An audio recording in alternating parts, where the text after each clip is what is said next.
Fala galera do mundo das lutas, eu sou o Coutinho, você está no canal Encarada, mais um vídeo de Coutinho Responde. Vocês enviaram as perguntas de vocês usando a hashtag Coutinho Responde e eu vou responder, selecionei algumas perguntas para responder no vídeo de hoje. Mas antes, se você ainda não conhece o canal Encarada, não está inscrito no nosso canal, não recebe os nossos vídeos com informação sobre o mundo das lutas, já larga o dedo no botão vermelho aqui embaixo e ativa o sininho de notificação também para poder receber os nossos vídeos assim que eles subirem aqui no YouTube. E a primeira pergunta é de Machiavelli Dedon. Você acha que Júnior Cigano ganha de Francis Ngannou? Pois é, para quem não tá ligado, o Cigano vai enfrentar o Ngannou no dia 6 de julho em Las Vegas, UFC 239. Ele vai fazer parte desse evento que vai ser gigante, Semana Internacional da Luta em Las Vegas. Vai ter Marreta contra John Jones, Amanda contra Holly Holm, várias lutas empolgantes. Na minha opinião, o Ngannou é ligeiramente favorito para essa luta. É claro, o Cigano, ao longo dos últimos anos, ele melhorou muito, se tornou um lutador mais estrategista, mais cauteloso. Ele hoje entende que não tem o mesmo queixo que tinha anos atrás, então ele não entra no octógono só para sair na porrada. É um cara muito mais inteligente, adquiriu isso com os treinos lá na American Top Team. Mas por outro lado, o Ngannou vai ter aí 15 minutos para acertar uma mão no Cigano. A gente sabe que o Cigano não tem o mesmo queixo de antigamente, ele não aguenta mais porrada tanto assim, até por isso o Cigano não se expõe mais tanto nas lutas que ele tem feito no UFC. Mas eu honestamente acho que o Francis Ngannou, um cara grande, um cara que bate muito duro, ele acertando a mão no Cigano já vai abrir o caminho para ele acabar vencendo essa luta contra o brasileiro. É claro que o brasileiro tem chance desde que ele faça a estratégia certinha e não erre. Ao primeiro erro, o Ngannou acertando uma mão no Cigano, aí casa vai abaixo e aí fica complicado para o brasileiro. João Pedro pergunta: Coutinho, você acha que Eliseu Capoeira tem chance de ser campeão dos meio médios? Bom, para começar, quem não viu a entrevista que eu fiz com o Eliseu Capoeira, entrevista exclusiva aqui no canal Encarada, eu troquei uma ideia com o Eliseu Capoeira, vou deixar no cartãozinho aqui em cima. Para quem não viu, o Eliseu fala sobre a situação da categoria dos meio médios, inclusive detona Ben Askren, que é um top da categoria. Eu acho que o Eliseu, ele tá numa boa fase, ele tem 7 vitórias consecutivas, as últimas vitórias foram nocautes espetaculares,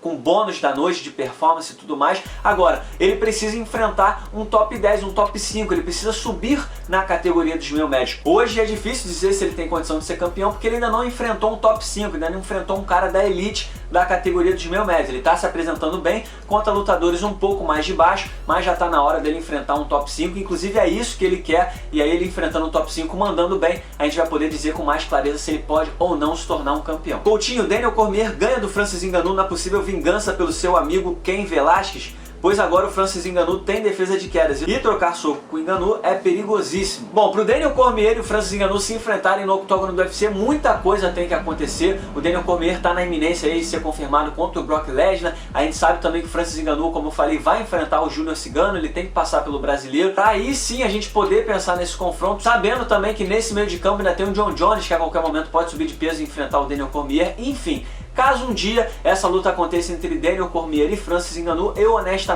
dou favoritismo pro Daniel Cormier, porque a gente já viu que o Francis Ngannou em disputa de cinturão, ele precisa chegar com o plano A, com o plano B, com o plano C. Ele não pode simplesmente chegar numa disputa de cinturão munido apenas da chance que ele tem de acertar uma mão e nocautear o atual campeão, nocautear o rival. Se ele chegar numa luta contra o Daniel Cormier só usando da chance de acertar uma mão e nocautear, ele não vai a lugar nenhum. A gente viu na luta contra o Stipe Miocic, o Miocic conseguiu neutralizar esse jogo do Francis Ngannou, e o Daniel Cormier é um cara muito mais completo. Ele pode colocar pro chão, ele pode trabalhar na grade e ele pode sim, por que não, bater pesado. Ele pode abalar o Ngannou na trocação porque ele bate muito mais pesado como lutador da categoria dos pesados. Não à toa ele chocou o mundo ao nocautear Stipe Miocic no primeiro round. Todo mundo sabe que o Daniel Cormier era um bom meio pesado, mas ele nunca perdeu como peso pesado e já nocauteou muita gente na categoria dos pesados, simplesmente porque é um cara mais pesado, bate mais duro, bate mais forte. Então, por ter um pacote mais completo, ter mais armas, eu daria o favoritismo pro Daniel Cormier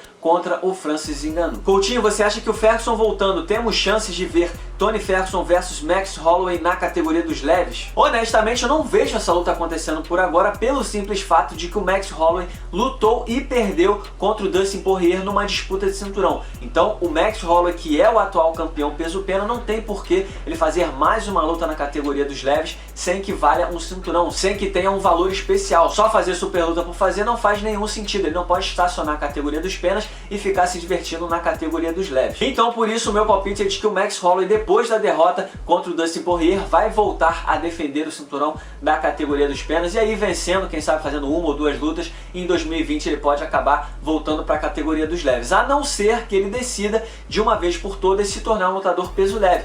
Para isso ele vai ter que abdicar do cinturão na categoria dos penas, o que eu duvido que ele vá fazer. Coutinho, será que Conor terá mais uma luta contra o Khabib até o final do ano, sem precisar de uma luta antes? Eu acho bem difícil essa revanche acontecer ainda esse ano, porque é o que tudo indica, em setembro, Khabib Nurmagomedov, campeão absoluto da categoria dos leves, fará o confronto que vai unificar os títulos da categoria contra o Dustin Poirier, campeão interino, ao que tudo indica, em setembro no UFC, que vai acontecer em Abu Dhabi. Ou seja, o Khabib vai lutar em setembro e no máximo ele consegue lutar em dezembro desse ano. Eu acho muito difícil, eu acho que ele luta em setembro, vai enrolar até o ano que vem, então provavelmente o Conor McGregor vai acabar fazendo mais uma luta, vai pegar aquele adversário que tem o número do McGregor para dar aquela levantada no hype, e aí o Conor McGregor vencendo vai facilitar essa revanche contra o Khabib, mas não se enganem, a revanche entre o Khabib e o Conor não depende da vitória do Conor. Vai facilitar as coisas, mas não quer dizer que a luta só vai acontecer se o Conor vencer uma luta antes. Assim como todo mundo sabe, o UFC 229 quebrou o recorde de vendas de pay-per-view.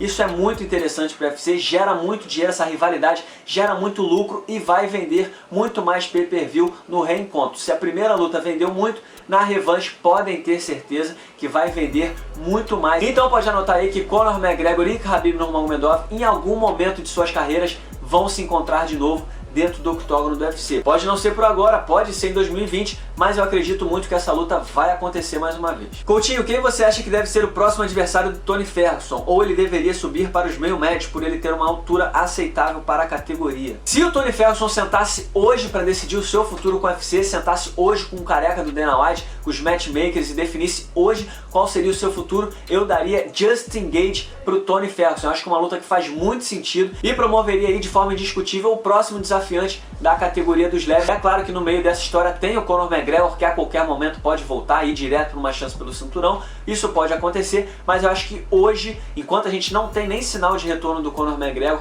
eu acho que hoje Justin Gaethje se encaixaria muito bem para enfrentar o Tony Ferguson e aí definir quem seria o rival do vencedor da luta entre Khabib Nurmagomedov e Dustin Poirier. Inclusive, os dois poderiam até lutar no mesmo evento. O Justin Gaethje é o quinto colocado no ranking oficial da categoria dos leves, o Tony Ferguson é o segundo. Os dois são lutadores explosivos, trocam porrada na tranquilidade, com um sorriso no rosto, são resistentes, tem várias armas, não são só trocadores, um é bom no wrestling, outro é muito bom no jiu-jitsu, então tem tudo para ser uma lutaça. Eu hoje faria essa luta. Justin Gaethje contra Tony Ferguson como próximo passo. Coutinho, qual seria a melhor luta para Jon Jones se ele vencer o Marreta? Subir e desafiar o campeão na categoria dos pesados ou esperar o vencedor de Robert Whittaker e Israel Adesanya fazer uma super luta? Bom, é bem complicado dizer. Eu acredito muito que o Jon Jones quer reconstruir o legado dele na categoria dos meio pesados. Para isso ele tem que enfrentar os contenders da divisão, não mudar de categoria, mas a gente sabe também que a qualquer momento ele pode acabar subindo de peso para fazer uma super luta nos pesados. É algo que os fãs e o próprio Jon Jones quer há muito tempo, o UFC também quer isso, então a qualquer momento a gente sabe que isso pode acontecer. Eu não consigo acreditar que pode acontecer uma super luta entre Jon Jones ou Robert Whittaker e Israel Adesanya a curto prazo. Eu acho que se um dia essa luta acontecer, vai ser um pouco mais pra frente, até porque a categoria dos médios tem vários desafiantes ali na boca da chance pelo título. Então, honestamente, eu acho que o Jon Jones vencendo o Marreta, se ele for fazer algo diferente do que defender o seu cinturão contra o próximo da fila na categoria dos meio pesados, o meu palpite é de que ele vai fazer uma super luta nos pesados e não esperar o vencedor de Robert Whittaker e Israel Adesanya. Coutinho, qual você acha que é o caminho para Marreta ganhar do Jon Jones? Eu já fiz um vídeo sobre isso, falando das chances do Marreta contra o Jon Jones, qual poderia ser o caminho que vai levá-lo a chocar o mundo contra o americano lenda do MMA, mas se você ainda não viu, vou deixar no cartãozinho aqui em cima para vocês conferirem. Mas eu acredito que para o Marreta chocar o mundo e superar Jon Jones dentro do octógono do UFC, ele precisa entrar na luta nos 220 volts, ele tem que adotar o mesmo estilo que ele teve na luta contra o Jimmy Mano, entrar com tudo em ritmo acelerado para tentar acertar uma mão ou uma pernada para abalar o Jon Jones. Isso porque quanto mais tempo você dá ao Jon Jones, mais tempo ele tem para escanear o seu jogo e mais difícil o confronto vai ficar. Então, de forma resumida, é isso. Acho que o Marreta tem que partir para cima, não tem nada a perder e assim ele vai ter mais chances de vencer o Jon Jones. Não pode respeitar demais. Então tá aí, esse foi mais um Coutinho Responde. Se você quiser ver sua pergunta aqui no canal Encarada, é só mandar a sua pergunta com a hashtag Coutinho Responde. manda sua pergunta que a gente pode acabar selecionando para um dos próximos vídeos. Mas eu quero saber a opinião de vocês. Qual a sua opinião sobre os assuntos aqui comentados? Vocês concordam ou discordam? Comenta aí.